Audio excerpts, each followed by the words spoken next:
Listen, I am very glad to be here with all of you, and obviously, we are in the midst of this extraordinary time in which we've got the confluence of two huge crises and a whole bunch of other things happening at once. We've got COVID-19 and how that's so radically changed all of our work lives and personal lives, and then the aftermath of Mr. Floyd's killing and the rise of this extraordinary period of social change and challenge through Black Lives Matter that we're all covering and trying to figure it out. And there's parts of this that are exhausting, parts of it that are exhilarating, parts of it that are deeply distressing.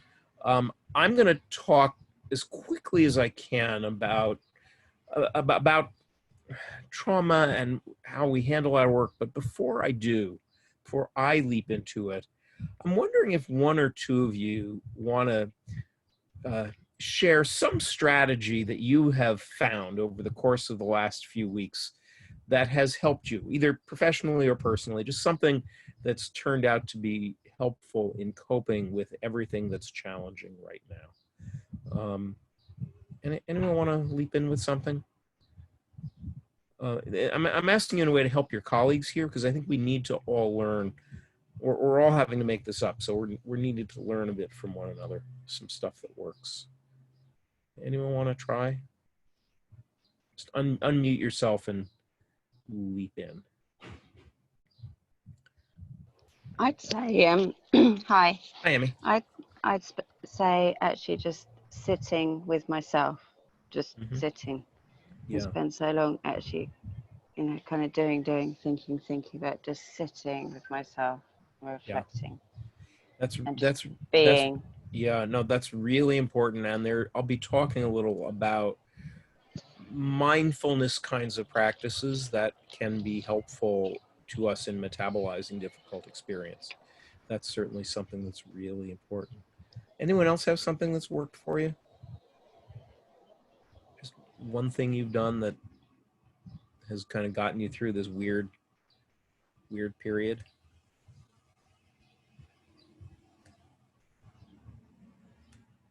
Rebecca, you have anything? This whole thing was your idea? Come on. Well, I think when making sure that you're really thinking about the subjects and who you're covering, I think we can all get caught up in what we're feeling and what we're thinking and our reactions to what's going on around us. But kind of just stepping outside of oneself and thinking, okay, there's other people here in this world, and focusing a little bit more outward, I think, can be a strategy to help get me out of my echo chamber. And I think that's very true. And there is an interesting intersection that I'm going to talk about between our own mental health and craft and ethics issues. There's actually a place where they meet. So, all right, here's what I'm going to do. I'm going to do the part of this that I'm least good at, which is sharing my screen. Bear with me while I do that. And I'm going to call up a little bit of a PowerPoint here. I'll go to full screen, and I'm going to run through a few ideas. Partly, I want to give us a little brain science for understanding what we're all coping with, talk a little bit about what we know as journalists, what we know from 20 years of study now seems to help mitigate trauma exposure and build resilience. And then we'll have a conversation about that. So first of all, note my title here, Staying Sane, Self-Care, and Resilient News Teams. Resilience is a word you'll hear me using a lot. It's become a little bit of a buzzword, unfortunately, but it has a specific meaning in psychology. Resilience is the human ability to recover from fear, to recover from trauma, to recover from stress. It's just like in physics, it's the same thing, the ability to recover from compressive stress, if you look resilience up. And that's really what we're talking about here. We're talking about how to identify our own sources of resilience as news professionals, how to build on those and mitigate the negative impacts that come from a flood of extraordinary stress and trauma. The Dart Center has been around for 20 years, and if you've never been to our website, please do, www.dartcenter.org. What we try to do is bring our work as news professionals together with the insights of evidence-based trauma science. I'm myself a reporter, spent many years in local and regional news in Connecticut, and then as a national affairs political and investigative reporter, civil rights, civil liberties, and other related issues, and have been running the Dart Center now for a long time. But what I try to bring here are the insights of the scientists we work with. And obviously, this is a crucial moment where we've got these commingled crises. One place to start is simply with a conversation about stress. Okay, we are a high stress profession. We are people who thrive, who know that our performance goes up because of deadlines. We thrive on our ability to do different stories every day, navigate new sources, new technology, new challenges. The problem with stress, or neurological arousal, my scientist friends would say, is that, of course, the brain can only take so much. And we all know that experience of getting past peak performance, just like a runner, into the fatigue zone, and then into it falling off, and you ending up in a really catastrophic period of burnout. The big challenge that we're facing now, my psychologist friends advise, with coronavirus, is that for journalists, we've got this, what is an open-ended kind of stress that everyone has, working at home, navigating our families, cut off from colleagues and friends, everything, the fear, grief, everything that has happened over the last few months in an open-ended way, commingled with open-ended journalistic challenges that are specific to our careers, needing to learn how to do distance news, all the technological challenge, all of this. It's the fact that it's open-ended and unremitting stress leads a lot of my psychologist allies to worry about us hitting the wall, to worry about journalists getting past that peak performance, which we've been in for some weeks, and really hitting serious burnout, serious depression en masse. This will be a big problem. So we don't want that to happen. We also need to reckon with the fact that we are a trauma-facing profession. A lot of what counts as news are the worst things that happen to people, and we've been seeing that in spades over the course of the last few weeks. You in DC have been covering, and in the capital area, have been covering extraordinarily challenging demonstrations, very emotional events, the ongoing coronavirus stuff at the same time, Black Lives Matter protests, police violence, it's all there.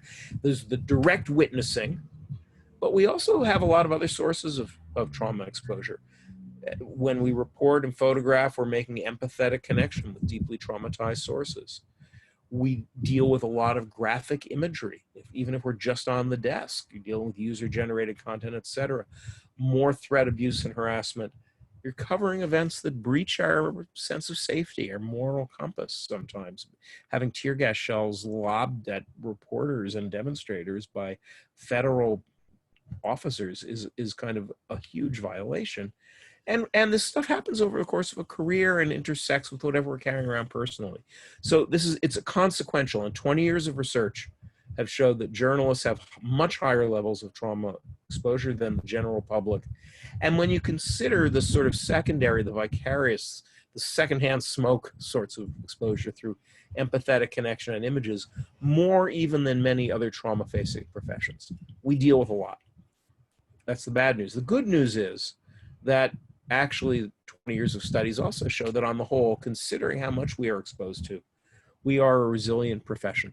It's really important not to pathologize ourselves. Our work is protective. Having a mission is protective. Having an ethical code is protective. Our colleagues are protective. This is really, really important. The problem is that when trauma does kind of get through, when fear and horror and distress do get through our natural reserves, when our personal levees are overtopped, the neurological mechanisms of trauma are very closely related to what we rely on every day for journalism. So it can be singularly toxic. So let me talk a little bit about the nature of trauma. Bear with me while I do this, and I'll get very practical very fast. the way I have come to think about trauma is as a response to threat or horror or an accumulation of those kinds of events that is biological, psychological, and social all at the same time. It begins at the biological level. Any of you who've had even a screech, crunch, minor kind of car accident, or any of you who were out on the street in front of, in Lafayette Plaza last week, or who have faced anything frightening in your life, know how or if you've covered conflict or a hurricane, know that moment when the brain, the smart part of the brain turns off and your body mobilizes in the face of threat, where your heart rate may go up so you can run. Attention's like this so you know where the threats are. If you're injured, your body may release natural opiates so you don't feel as much pain, you can get through it. There's all kinds of ways that the body and brain mobilize in the face of threat that help us stay alive, to run like hell from the cops, to limp along with a sprained ankle until we can get help, to find our way out of a car wreck. All of those things are really helpful when we are in distress. The challenge is that sometimes if the event is severe enough, if the threat is severe enough, or if the kind of assault to our safety is chronic, it can overwhelm the body's ability to recalibrate to baseline. And sometimes those trauma responses that are really helpful in situations of threat persist as biologically rooted reactions in safety.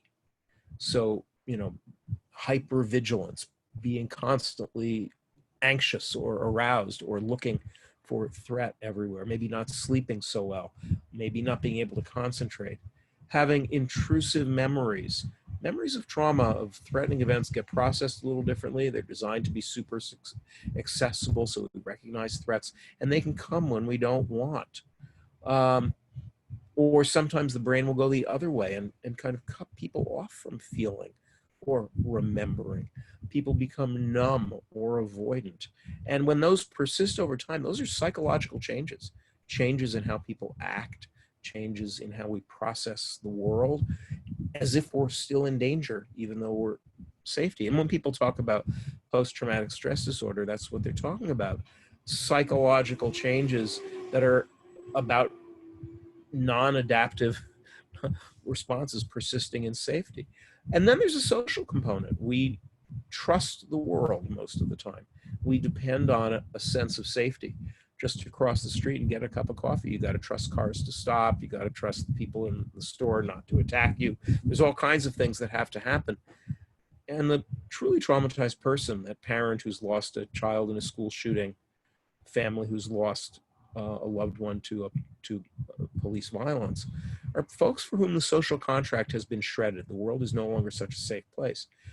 When these affect us as journalists, these are the mechanisms we rely on: accuracy and controllability of memory, ability to concentrate, to be calmly present, to meet deadlines, to organize information and narrative, to make empathetic connection with sources, with readers, viewers, listeners, colleagues. When those are disrupted, it can be quite consequential and can lead, even in the short run, to persistent changes. And by persistent changes, I mean lasting more than a month.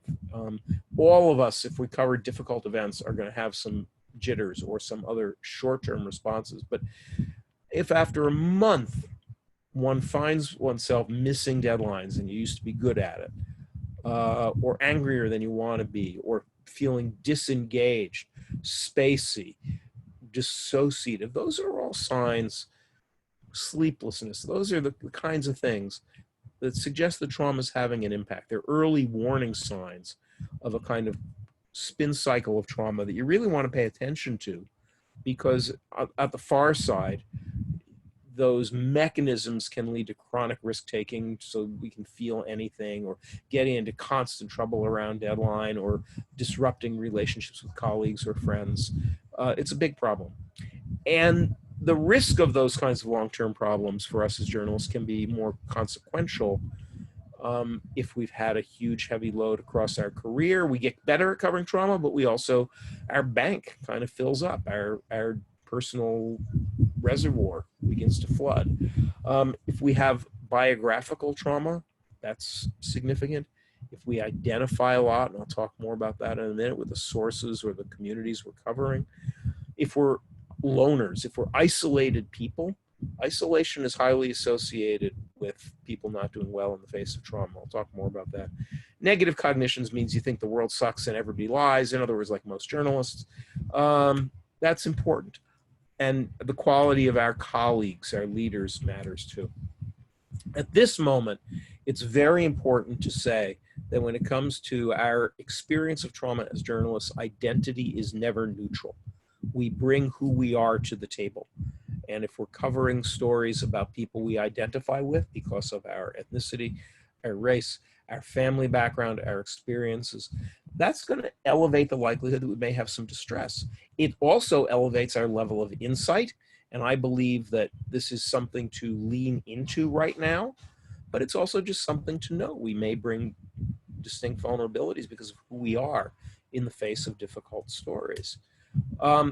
Crucial to say on this that the brain doesn't distinguish between the physical front line on the street and the digital front line for those of you who are primarily on a desk dealing a lot with curating images or verifying or editing. Relentless and unbounded professional exposure to graphic imagery is an established pathway to psychological injury. There's an enormous science on this, and it's very important to know that. So we don't devalue or put into a secondary category distress associated with secondary or vicarious trauma. It's no less traumatic and needs no less attention. Sometimes as journalists, we have a tendency to say, well, I wasn't on the street, that the tear gas wasn't being lobbed at me. Doesn't matter. If your brain is overwhelmed, it's overwhelmed. And likewise from online abuse and threat. And gender is important. We're just beginning to understand the full depth of abuse, intimidation, and harassment directed at women in journalism, but we're beginning to understand how consequential and how common it is. So now the question is, what works? What I've done is very quickly lay out a kind of a landscape of distress, which is probably you're going like, right? So the question is, what works? We've been hearing a lot for the last couple of months about flattening the curve of coronavirus.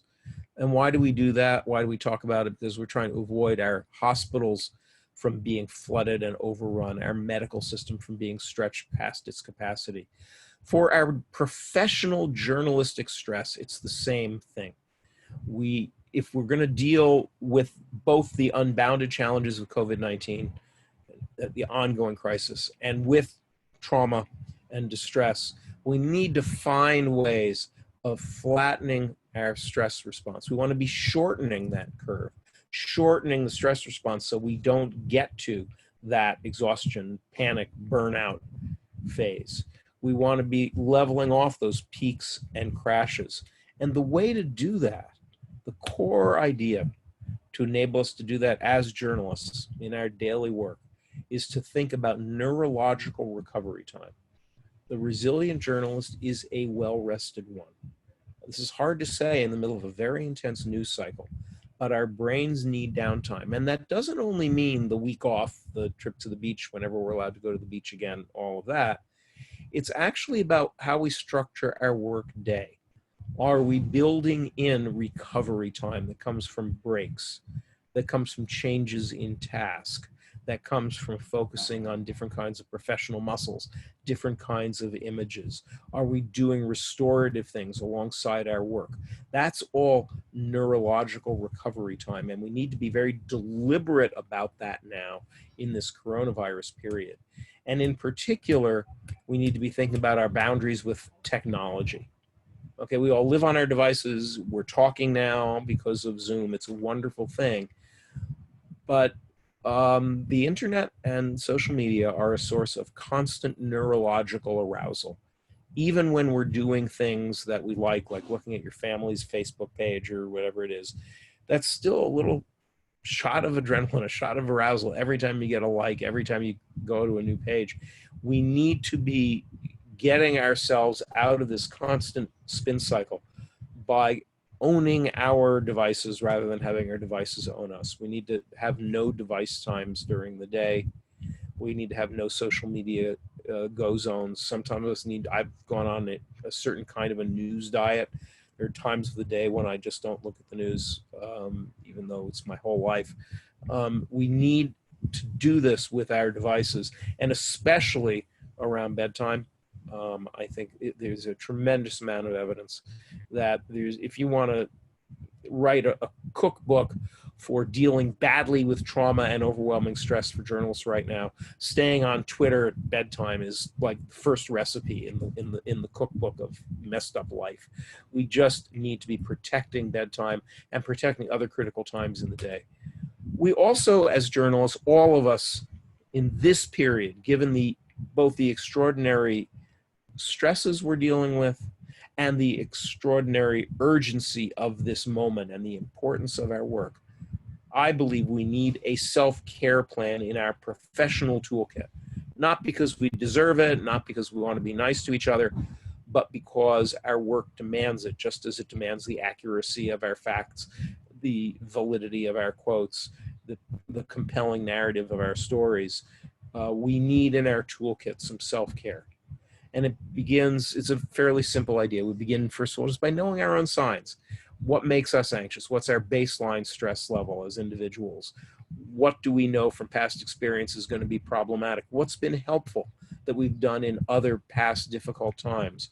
That sort of knowledge is really helpful right now. Lowering your neurological arousal means lowering your biological arousal. So there's a lot of good science now showing that aerobic exercise, mindfulness meditation, yoga, other things that combine breathing with deliberately clearing the head of rumination and other things are very helpful in calming an overfiring brain, in giving some real recovery time. So having a plan now for something that works for you, that lowers your neurological arousal for part of every day, is a crucial part of any plan. I am a terrible meditator. I get on my bicycle every day. That's my own thing. Social connection is crucial. All the literature on journalists says that professional connection and social support are the factors most associated with people doing well in the face of trauma. Social isolation is what's most associated with the risk of psychological injury. So we want to be deliberate about creating spaces for professional connection right now. Conversations like this, also maybe scheduling some meetings with colleagues that we don't technically need, but that are there so we're seeing and talking to each other. Those virtual cocktail hours. Buddy systems, creating, even if you're freelance, you can have a buddy who you just check in with once a day. All those things are really important. Regulating the trauma load, pacing it. If you're dealing with verifying a bunch of video, break it up, hand some of it off to other people, do what you can to pace a trauma load. And attending to sleep. Sleep is crucial to the brain's ability to metabolize all these extraordinary events and the high pressures that we're working among right now. There are some great self-care apps out there. I like this one, COVID Coach. It's put out by the National Center for PTSD, which is part of the VA. It's the CDC for trauma without the politics. Wonderful evidence-based materials. And this website, this app on Android and iPhone is wonderful resource with stress reduction, goal setting, educational materials. It's terrific. I've been talking a lot to journalists over the last few weeks, and I keep hearing a few strategies that are working for people. As I asked you at the beginning, ritualized breaks is one of the things that a lot of people are doing, forcing breaks onto your calendar. Someone even told me about an app that will insert breaks into your Outlook calendar. I don't use Outlook, so I don't know if it would work for me, but for those of you who have a tendency to really just get into the cycle of working, suddenly, or you're on Zoom 8 hours a day, suddenly having 2 o'clock, 2-minute breathing actually is something that works. Work journals. A lot of journalists have talked to me now about upping their journaling, even if it's just saying, here's who I interviewed today, here's what I got to do tomorrow. That kind of thing brings some closure and is one of several strategies for marking the beginning and end of the day. That seems to be very important too. Establishing boundaries around work and home consciousness is important. No device time, I already mentioned, and comfort files. Comfort files are just that particular picture or a few pictures that you keep on your phone or on your computer that you know will kind of calm you down. And like that picture I showed at the beginning of my first slide of the west coast of Ireland, where it does that for me.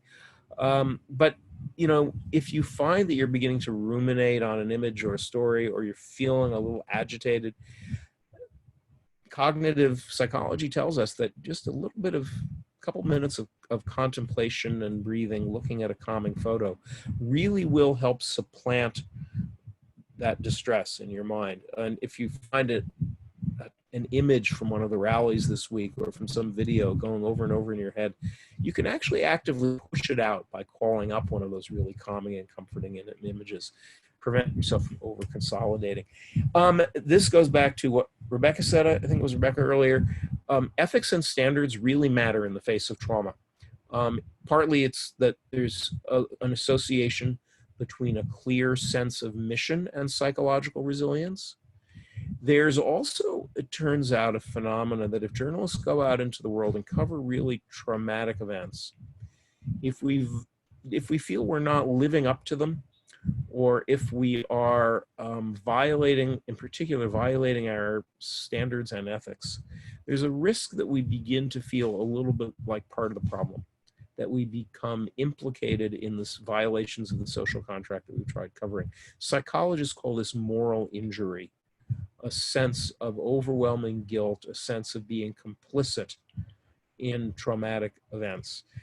It's a very problematic issue, because it's like throwing gasoline on the fires of PTSD or depression. So maintaining our ethics and standards not only are a way of protecting our sources, protecting our employers or our professional reputations if we're freelancers or whatever, it's a way of protecting our own mental health. That's important. Having a graphic content strategy, if you deal with a lot of that, is important. There's a great website, a great tip sheet about this on the Dart Center website. And being a good colleague. This is just so crucial. We need one another right now. And so scheduling time, checking in with colleagues in a sort of how you doing way, especially after these very difficult events, is a really important thing to do. Okay. And attending to our professional ecosystem, whether in a workplace or working as freelancers, taking these issues seriously, issues like ethical practice, everything that's going on economically, dealing with threat in a serious way when it happens, is a way of helping our profession feel like a supportive environment rather than a hostile workplace. When we're going out and covering traumatic events, we want to be coming back to a professional community like all of you who are supportive. I'm going to shut up there and leave the next half hour for talking. Does anyone want to leap in with a question or query? Rebecca, you want to come in? Yeah, I'm actually just, my cat's here too. So if Pepper pops in, that can be your calming cat picture for the day. I was just thinking more about kind of creating boundaries around work, because not only are we all kind of working in tight spaces and different spaces and having these layers of competing interests, but it's really hard in this profession to know when to stop. And so I have personally been working on the gift of completion, because I could sit literally all day, every day, and feel like I have not done enough to support our industry, make sure we're financially viable, you know, all the things that make up my job. And if I don't really kind of keep a tight rein on what needs to happen today, and what maybe the big goals are, then I will drive myself insane. And so I just kind of put that out there, because everyone is trying to cover so many things. And I think many of our members are stymied and hobbled by the fact that they're going through furlough weeks, you know, at like this critical news time. Right. And look, and there's no easy answers for this, but I think that what you're describing is crucial. I think bracketing the day and you know, even when completion doesn't happen, and with ongoing stories, the gift of completion may not feel as if it's always there. The gift of marking the day's end on the calendar and being serious about that is really important. It's what, look, the last couple months have been a crisis period in which every single person in this conversation has acted with energy and courage and innovation in particular to figure out how to do the job of journalism in conditions that we never imagined we'd be doing it in, and amid a nonstop crisis. But we now are entering a period where we need to consolidate that. We need to learn from this period because we're writing the handbook for the next couple of years. The way we're doing journalism now is what we're going to be doing for a while. So, and let's be honest about it, that means this needs to be sustainable.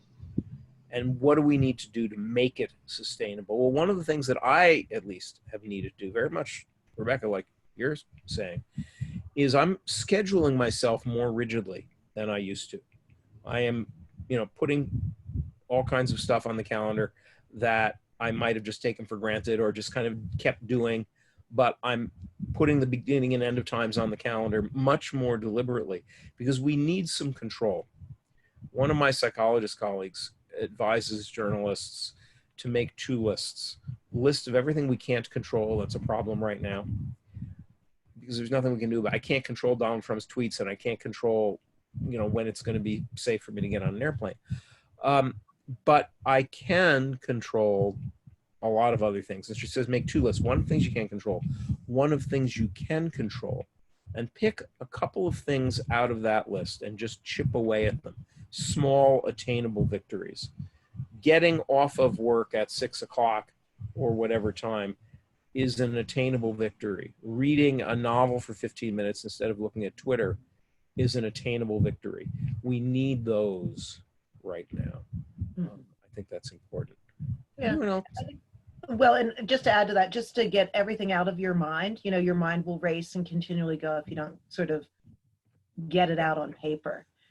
Yes. I do want to hear from others in terms of and they get it, and that getting it on paper, by the way, that's where the work journal comes in. It is about getting out of that rumination cycle, and there is something very helpful to a lot of people in writing it. It does discharge it.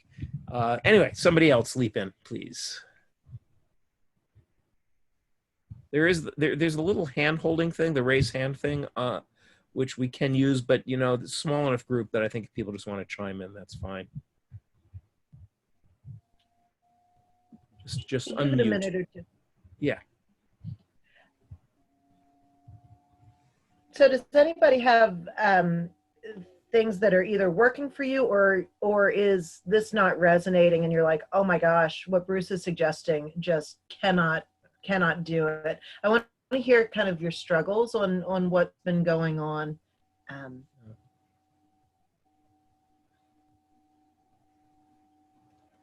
Hey, this is Ulysses. Oh, go Hey, ahead, Ulysses.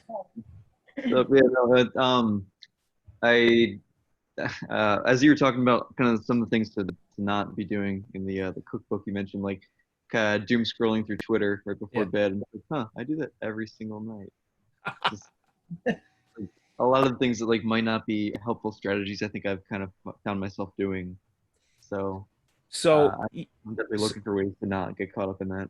Yeah, I would. I think it's funny. This is the second conversation in an hour in which doom scrolling has come up.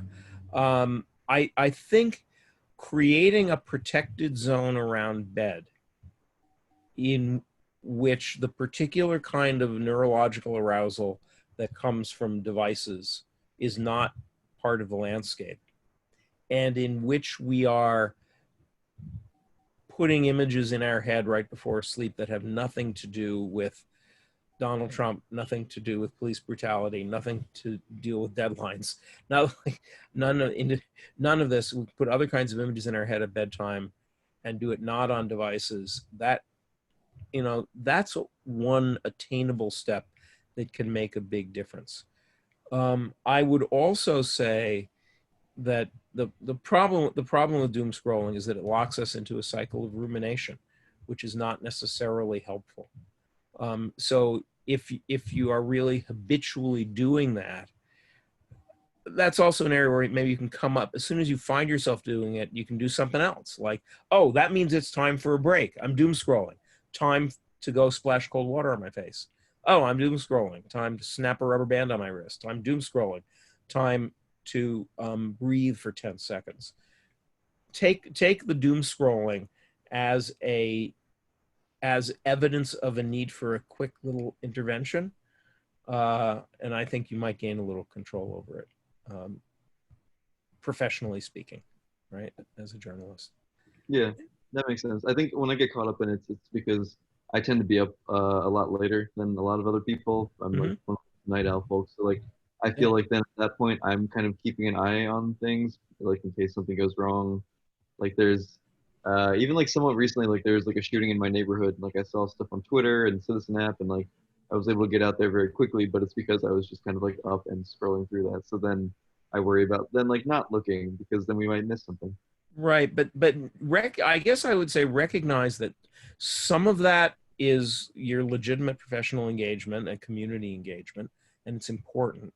Some of it is neurological. Some of it is about a kind of spin cycle of arousal that your brain is locked into, that ultimately is fatiguing and ultimately can be self-defeating. Look, one of the nice things about being a night owl is that you have this period of extraordinary quiet in which you can, either night owls or really early morning people know that there's a kind of work that's possible in the quiet of the night or the quiet of the early morning. If you're flooding your brain with constant arousal, you're defeating almost the purpose of being a night owl or the good stuff about it. So I would also think about it like that. Somebody else have any thoughts on this or things you're wondering about? Hey there. One thing I've been trying to do is take like a lot of walks to try and break up the day.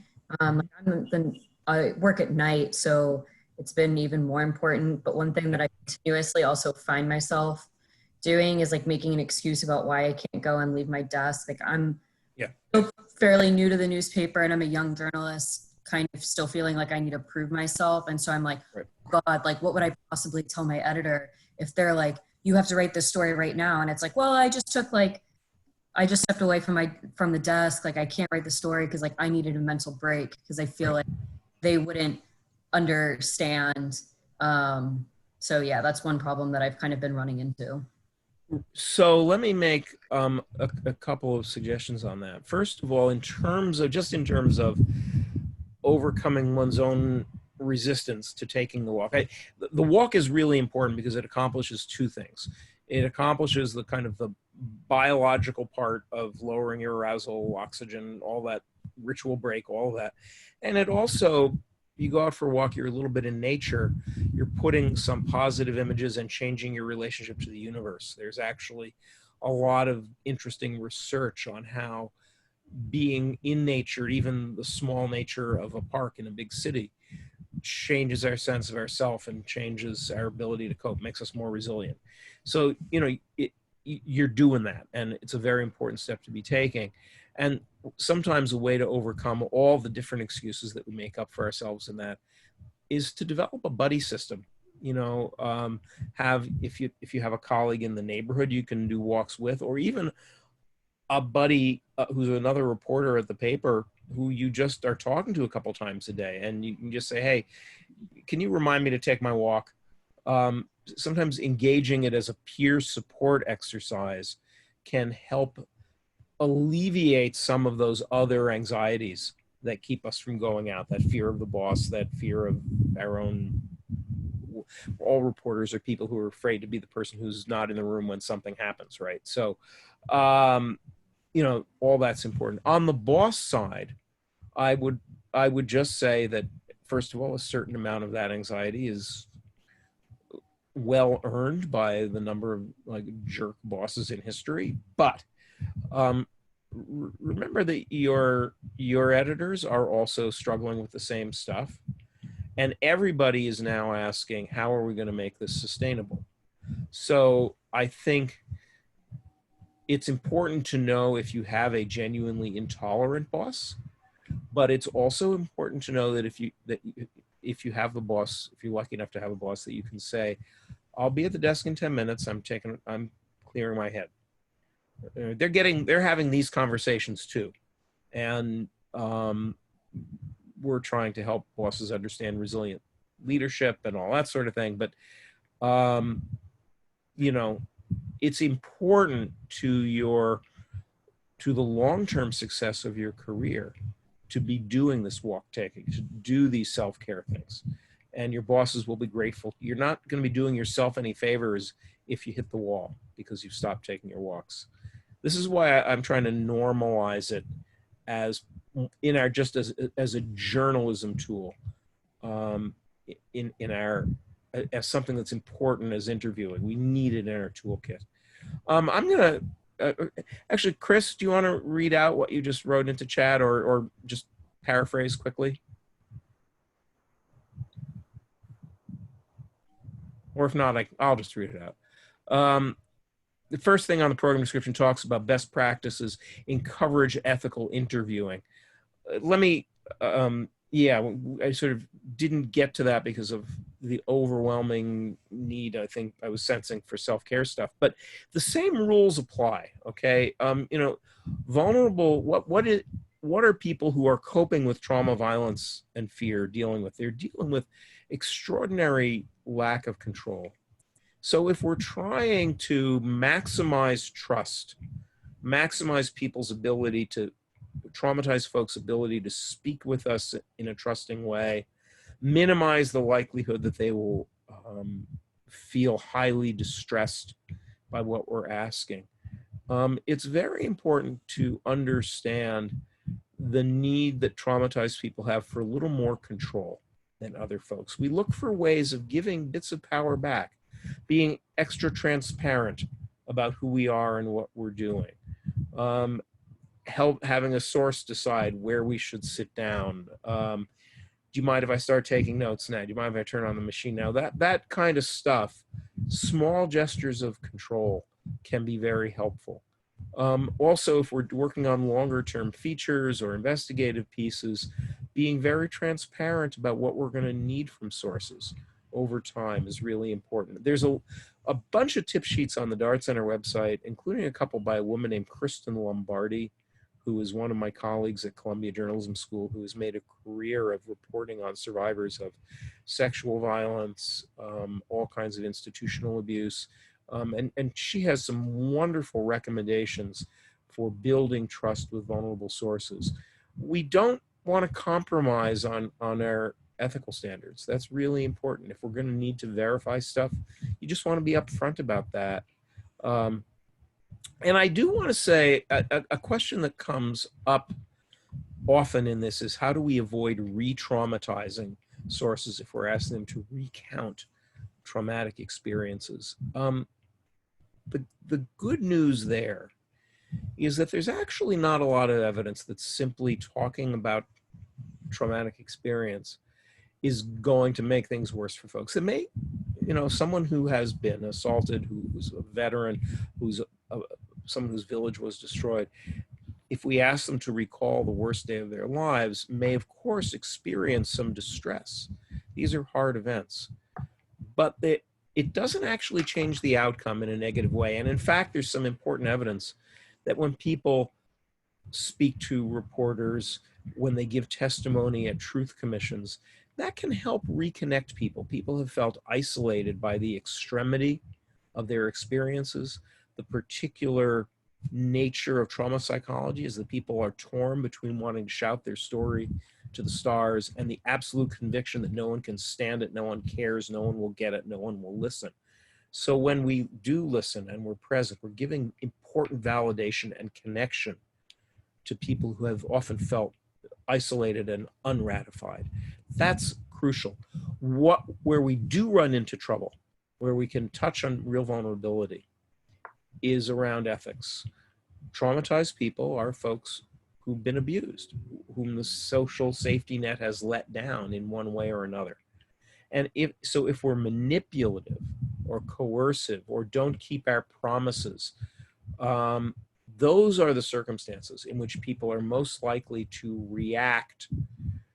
Traumatized sources are most likely to react really vociferously, or where we can do some real harm, put people back where they were.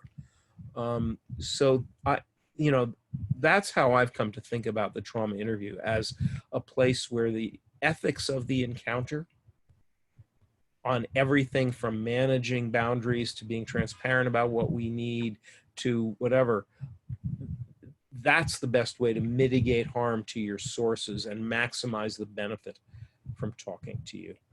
I hope that makes some sense, Chris, who has a new computer. Mic isn't working yet, Chris says in a message. Anyone else want to leap in with something? We have about 10 minutes here, either on the reporting side or on the sort of self-care side. I want to understand from reporters on the call what tactics you've been using, or troubles that you've had in getting trauma affected sources to talk. I'd love to hear a little about that too. Yeah. There's a lot going on there, and managing the expectations and the sensitivities around trauma survivors is hard, especially when you're kind of maybe not being your best self either. So what have you guys seen or heard recently that could be helpful to others?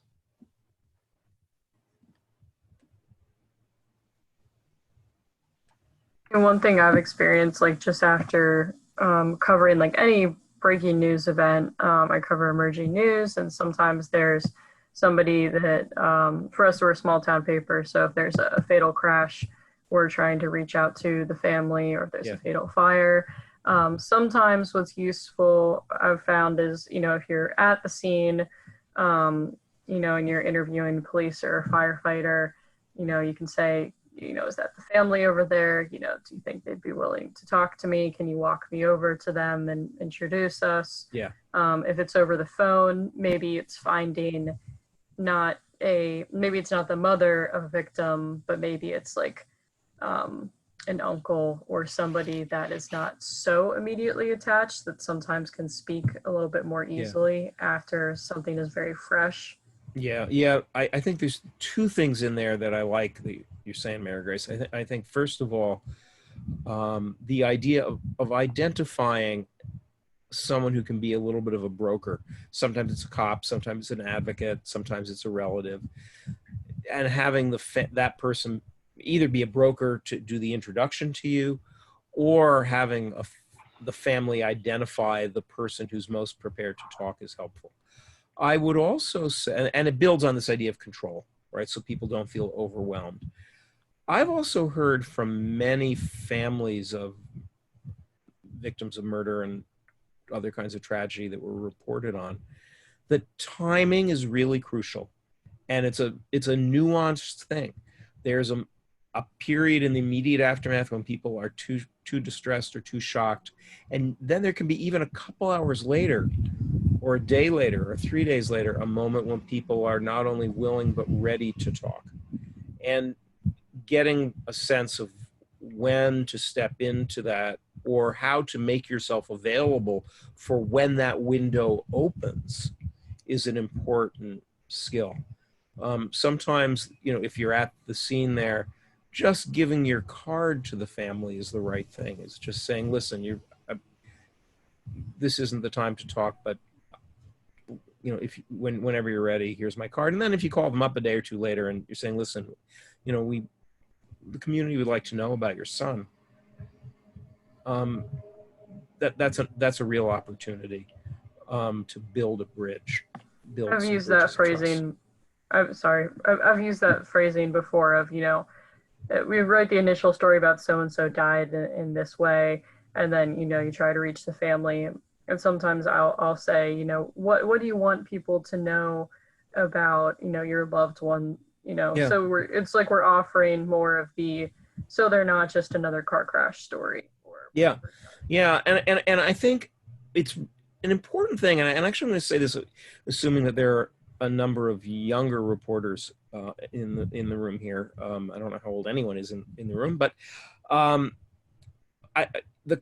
generation of folks who I find our colleagues who've come in the last few years have come in with a wonderful, welcome sensitivity to trauma and its impact, and a determination to minimize harm to folks we report on. With that has sometimes come the fear that we just, or the sense that maybe we just shouldn't be talking to people who've had extraordinary losses, that we should just leave them to grieve in peace. And, you know, sometimes that's true, but the reality is that traumatic loss, traumatic grief isolates people from their own community, leaves people feeling besieged and alone, and they often worry that their child or partner will be remembered only because of how they died.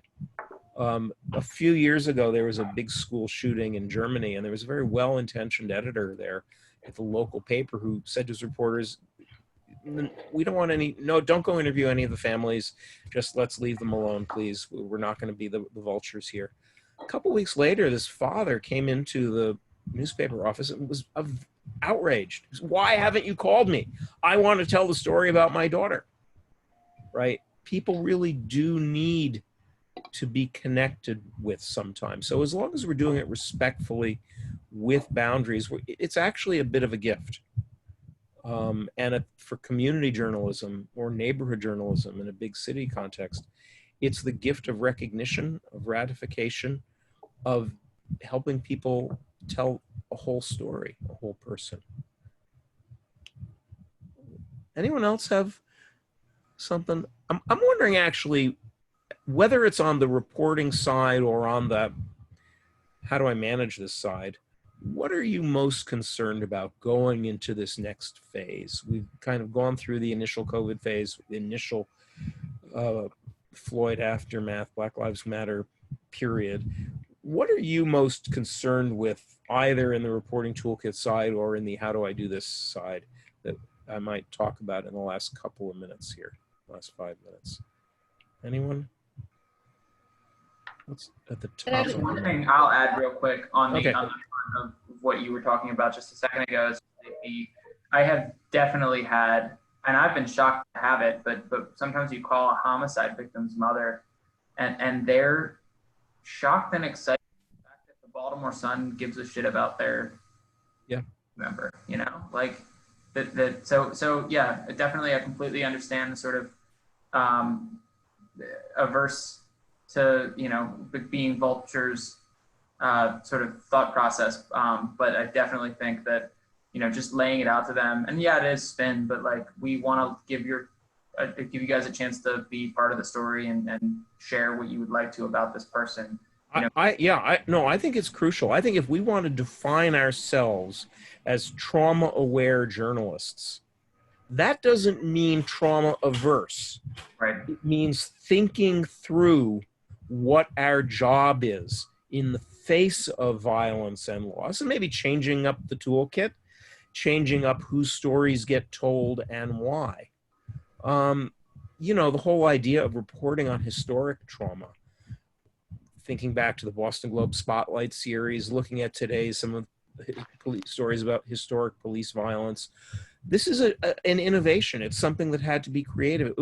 Not just that we didn't have the toolkit for interviewing a family who lost someone to police violence 20 years ago, but the idea that historic abuse is even newsworthy is an innovation, comes from rethinking the job of news in the face of trauma.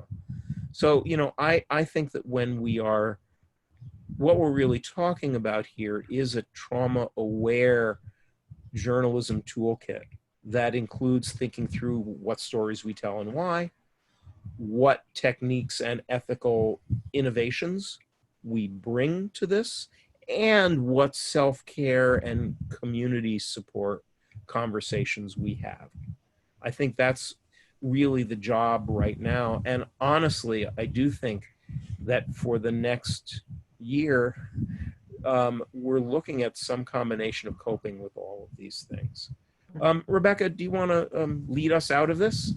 Well, and thank you so much, Bruce. I think there were some terrific tips, and just sort of, for me, it all kind of centers down to individuals kind of understanding kind of their own personal mission and how personal journalistic mission, and making sure that kind of gets infused in the work and creating boundaries around it so that it doesn't suck up your entire life. Very much. And listen, I've put my email into the chat. If any of you want to be in touch with me, I'd welcome it. That's fine. I would also urge you to go to the Dart Center website or to our Facebook page, because we are doing a kind of ongoing series of Zoom conversations around issues of reporting at this time, issues of resilience at this time, all of the above. And I would love to have you folks as part of the conversation if you haven't been already. And actually I wanted to see what Chris was talking about in the chat, that you're not as concerned about yourself. It's more about trying not to have it spill over to the kids and the wife and whatnot. Right. And yeah, there is a lot of, like, if you're a journalist, like your whole family, your team is in there with you. Well, but let me say this, okay? If we do want to protect our families, I think that being concerned about yourself is a way of being concerned about your family.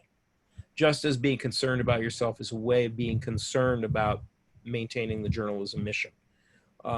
What we know is that if we don't take care of ourselves, the problems are going to bleed out and the challenges are going to bleed out. So, and also know that if we aren't going to be leaning on our families more than we should, and it's really important that we protect our families, you want to be putting other kinds of peer support in place, or other kinds of support. Some people have found therapy very helpful right now. And frankly, for dealing with trauma issues, trauma-focused psychotherapy is super helpful for journalists. I'm not a therapy pusher, but if one is really struggling, that's important. Regardless, finding ways to mediate whatever we are dealing with in our professional lives, so it's not all dumped on our families, which inevitably is if we don't have peer support or don't have other kinds of supports lined up. You know, I think diffusing as much as possible what we bring to our families is one of the reasons to have a self-care plan right now, and for that to include a robust social and peer support component that's deliberate. You don't just wait for stuff to happen. Mm-hmm. Mm-hmm. So thank you for that, and thank you to all of you for being interested in this issue. On the Press Association side, we were recording this webinar. I'll put it out in the Friday Planner along with some resources from the Dart Center.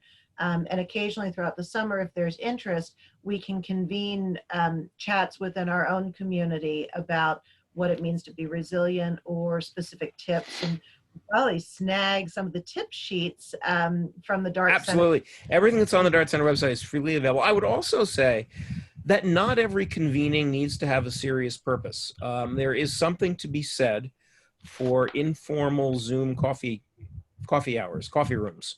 A number of news organizations now are doing this, doing virtual coffee shops.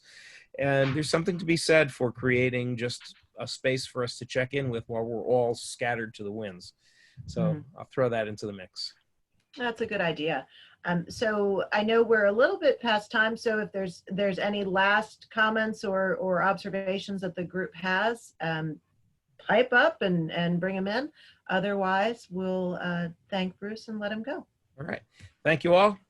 Go out and commit acts of Grace, journalism. did you want to say something? Sorry, I thought she went off. I was going to say thank you. Oh, well, thank all of you. I got a lot of insight out of this. It's really very, very helpful. Do know that you're all part of an ongoing conversation. We're trying to capture the learnings from this time, something we all need to be doing as journalists right now. So anyway, good luck, all of you. Thank you. Thanks.